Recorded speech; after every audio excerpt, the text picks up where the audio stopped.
Усяго за 9 месяцев гэтага года на тэрыторыі вобласці з нелегальнага абароту канфіскавана 101 адзінка незаконнай зброі і больш за 5000 боепрыпасаў. Добраахвотна здадзена 156 экземпляраў і болей за 6000 патронаў. Узбуджана 79 крымінальных спраў і 296 адміністрацыйных. А толькі за час правядзення апошняй аперацыі з 2 па 6 кастрычніка гэты арсенал незаконна захоўваемай зброі папоўніўся яшчэ 22 адзінкамі і 700 боепрыпасамі. Добраахвотна органы ўнутраных спраў грамадзяне принесли 55 розных ружьев и больше за 3000 боеприпасов. Можно сделать вывод, что проведение мероприятий позволило нам в целом мобилизовать те ресурсы, которые есть у нас, это силы и средства милиции, ну и, конечно же, общественность по выполнению основных задач.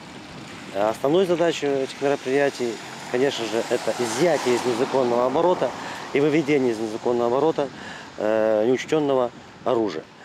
Это нам удалось сделать. В рамках проведения специальных комплексных мероприятий «Арсенал» было выявлено 5 фактов,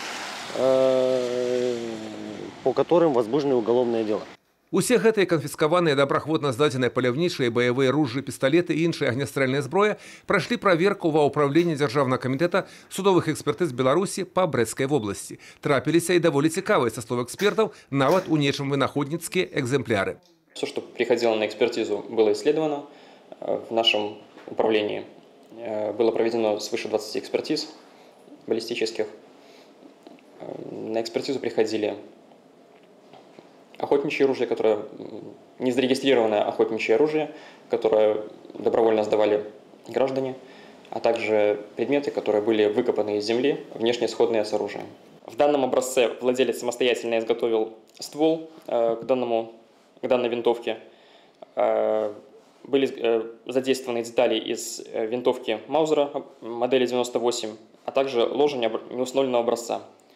Владелец изготовил глушитель и приспособил данное оружие для стрельбы нарезными патронами. Меры праваахоўніка в области при проведении регулярных операций «Арсенал» дозволили снизить амаль на 60% у 2017 годзе колькасць злачынстваў з выкарыстаннем агнястрэльнай зброі. Юрий Печел, Роман Филюсич, телерадиокомпания «Брест».